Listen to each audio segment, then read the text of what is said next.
Hello दोस्तों, स्वागत है आपका हमारे YouTube चैनल गुणवंता में।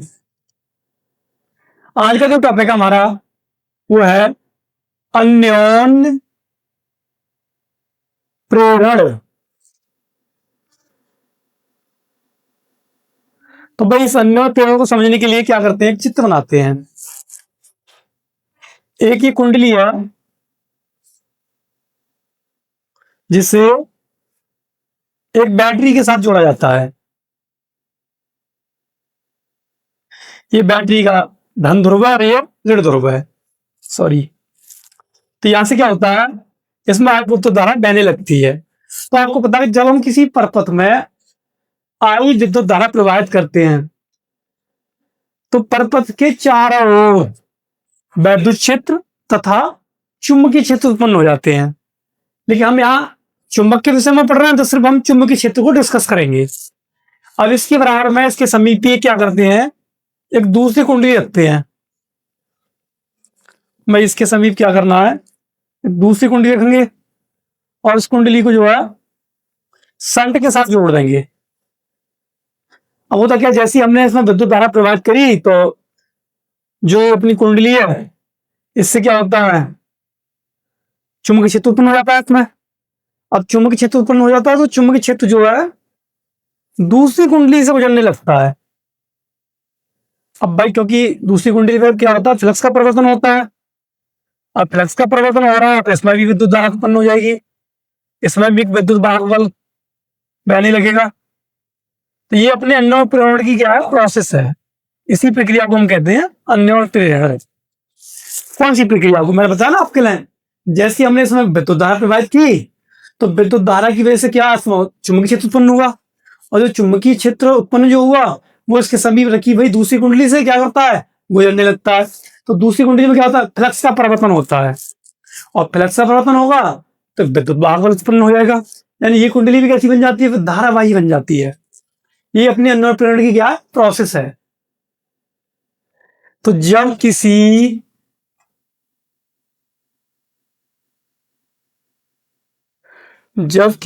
धारावाही कुंडली को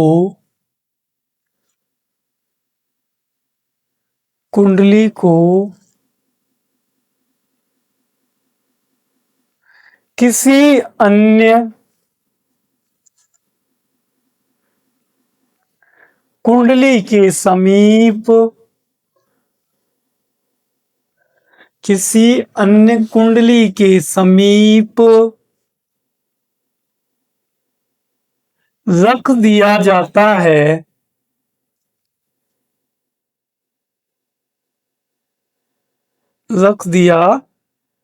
मैंने आपके लिए बताया, जब किसी धारावाही कुंडली को किसी अन्य कुंडली के समीप रख दिया जाता है तो धारावाही कुंडली से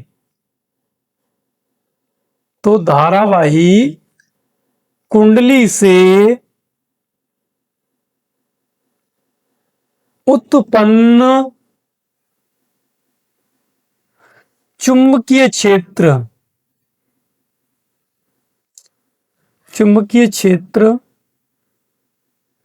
दूसरी कुंडली से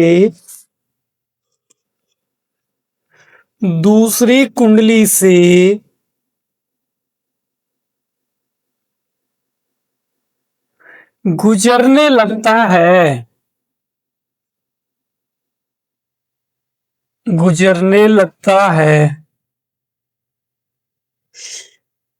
जिससे दूसरी कुंडली में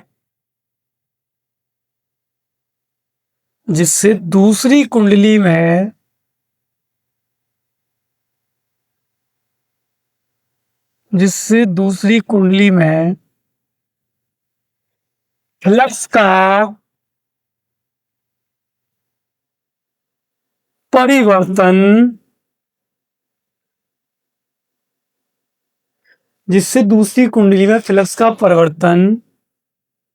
होता है। मैंने आपको बताया कि जब हम किसी धारावाही कुंडली के समीप किसी दूसरी कुंडली को रखते हैं तो धारावाही कुंडली से जो उत्पन्न चुंबकीय क्षेत्र वो दूसरी कुंडली से गुजरने लगता है। अब गुजरने तो दूसरी कुंडली में क्या होता है, फ्लक्स का परिवर्तन होता है। अब फ्लक्स का परिवर्तन होगा तो मैंने आपको पिछले टॉपिक में बताया कि फ्लक्स परिवर्तन होता है तो क्या वैद्युत वाहक बल उत्पन्न हो जाता है दूसरी कुंडली में। परिवर्तन होता है जिससे दूसरी कुंडली में फ्लक्स का परिवर्तन होता है, जिससे कुंडली में एक वैद्युत वाहक बल, एक वैद्युत वाहक बल उत्पन्न हो जाता है।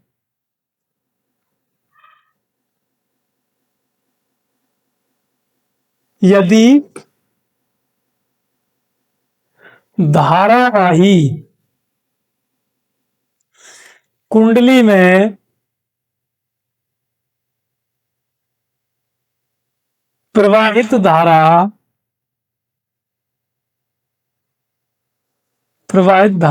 आई तथा उत्पन्न फ्लक्स फाई है, ये क्योंकि जो दूसरी कुंडली में जो फ्लक्स उत्पन्न हो रहा है वो कितना भाई फाई, धारावाही कुंडली में प्रवाहित धारा तो आई तथा उत्पन्न फ्लक्स, फ्लक्स कहाँ उत्पन्न हुआ था दूसरी कुंडली में, तो उत्पन्न फ्लक्स क्या फाई है। तब फाई अनुपाती किसके है आई के, अब अनुपाती चिन्ह टाइम में कोई ना कोई कांस्टेंट आएगा, कांस्टेंट आएगा एम, तो फाई भाग कितना भाई एम आई। यदि आई भाग क्या हो 1 एम्पियर हो तो फाई भाग कितना आएगा एम। भाई अगर किसी कुंडली में बहने वाली धारा क्या हो 1 एम्पियर हो तो ऐसी कंडीशन में जो अपना उत्पन्न फ्लक्स है, जो प्रवर्तित फ्लक्स है, वही क्या कहलाएगा अन्योन प्रेरण गुणांक कहलाएगा। जहां भाई एम क्या है, जहां एम एक नियतांक है, क्या है नियतांक है, जिसे अन्योन प्रेरण गुणांक, अन्योन प्रेरण गुणांक कहते हैं।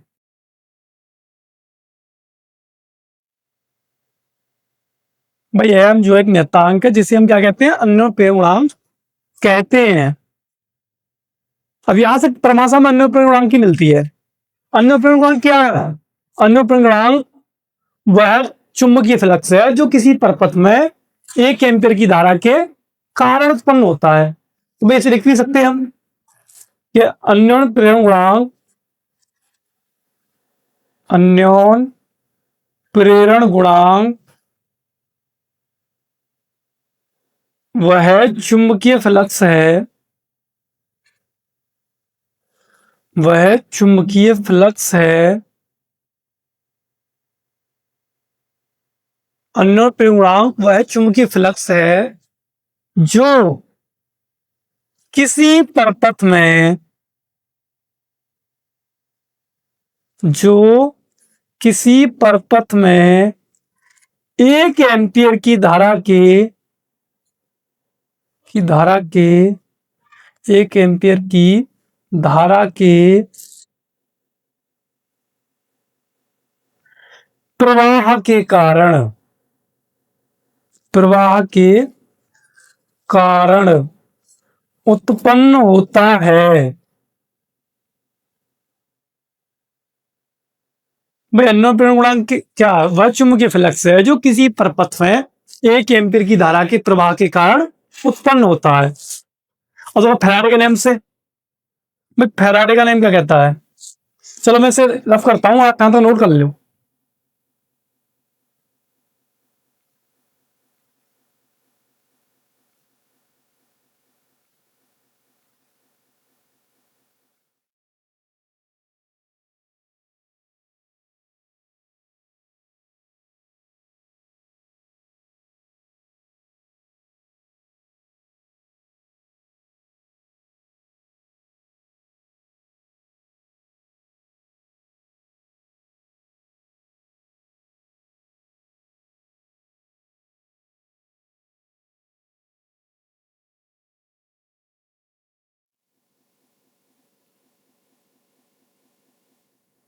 भाई फैराडे के नेम से लेंगे,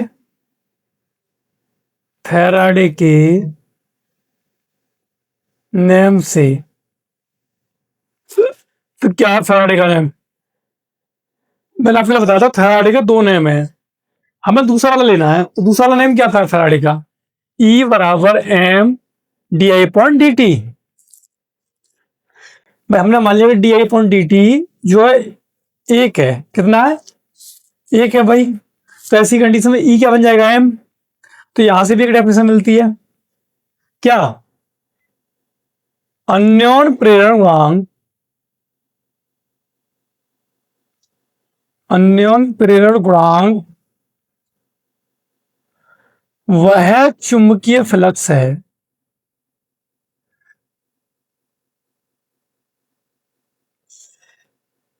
अन्योन प्रेरण गुणांक वह चुंबकीय फ्लक्स है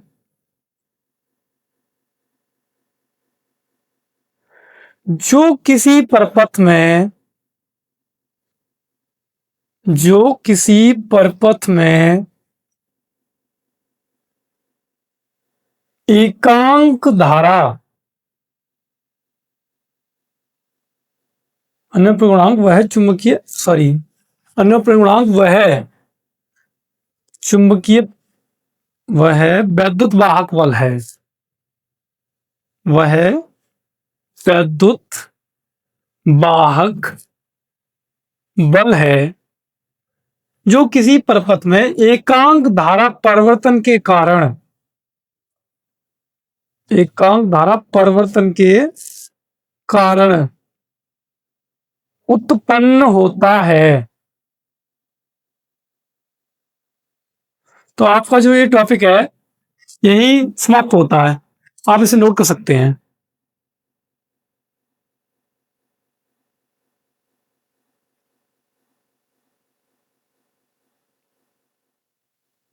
अगला जो टॉपिक है वो है कुंडली में संचित स्थितिज ऊर्जा, कुंडली में संचित ऊर्जा।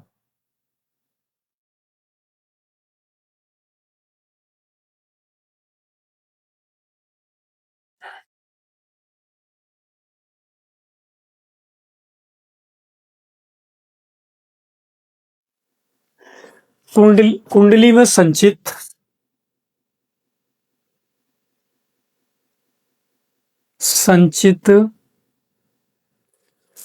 स्थितिज ऊर्जा।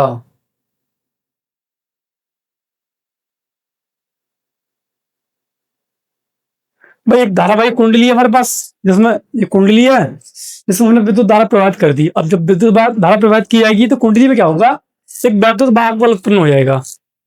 अब वैद्युत वाहक बल उत्पन्न होगा तो वैद्युत वाहक बल उत्पन्न होने में क्या है कि जो पहले से जो विभव था वो कम हो जाएगा, और वही विभव क्या होता है कुंडली में स्थितिज ऊर्जा के रूप में संचित हो जाता है। तो ये अपनी कुंडली की संचित ऊर्जा होगी। फिर समझते हैं, चलो। जब किसी कुंडली में, जब किसी कुंडली में धारा प्रवाहित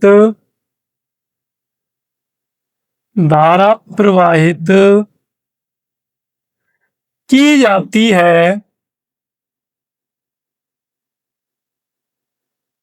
भाई जब किसी कुंडली में धारा प्रवाहित की जाती है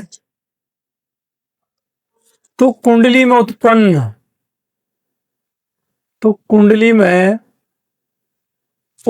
विभव का मान,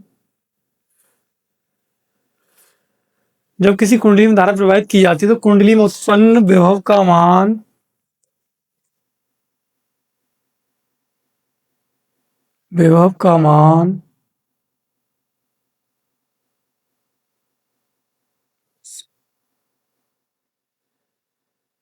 तो कुंडली में उत्पन्न विभव का मान बढ़ जाता है।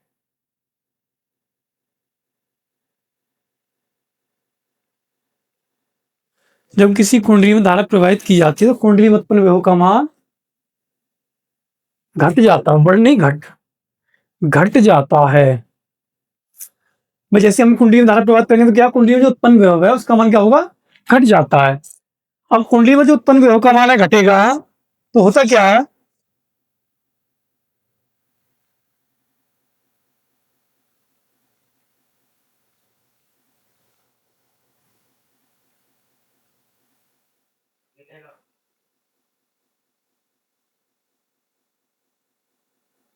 जब किसी कुंडली में धारा प्रवाहित की जाती है तो कुंडली में उत्पन्न विभव का मान घट जाता है। या नहीं, चेंज करते हैं इसे। जब किसी कुंडली में धारा प्रवाहित की जाती है तो कुंडली में एक विद्युत वाहक बल, ये लिखते हैं। जब किसी कुंडली में धारा प्रवाहित की जाती है तो जब किसी कुंडली में धारा प्रवाहित की जाती है तो कुंडली में उत्पन्न कुंडली में एक विद्युत वाहक बल एक विद्युत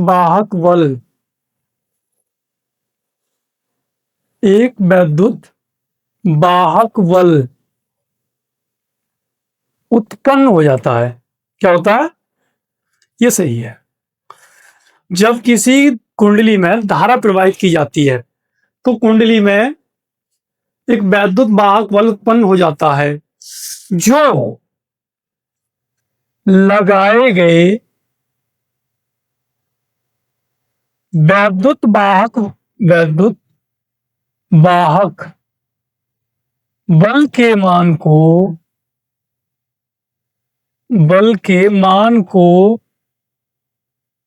कम कर देता है, मान को कम कर देता है। यही विभव कुंडली में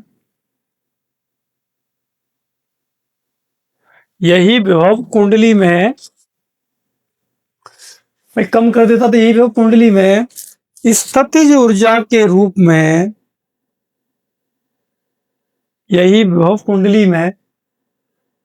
स्थितिज ऊर्जा के रूप में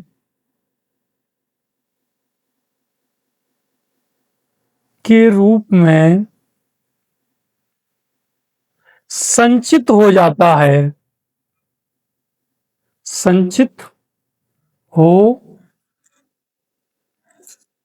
स्थितिज ऊर्जा के रूप में संचित हो जाता है, स्थितिज ऊर्जा के रूप में संचित हो जाता है। भाई यही विभव कुंडली में स्थितिज ऊर्जा के रूप में क्या होता है, संचित हो जाता है, एकत्रित हो जाता है, इकट्ठा हो जाता है। यदि कुंडली में प्रवाहित धारा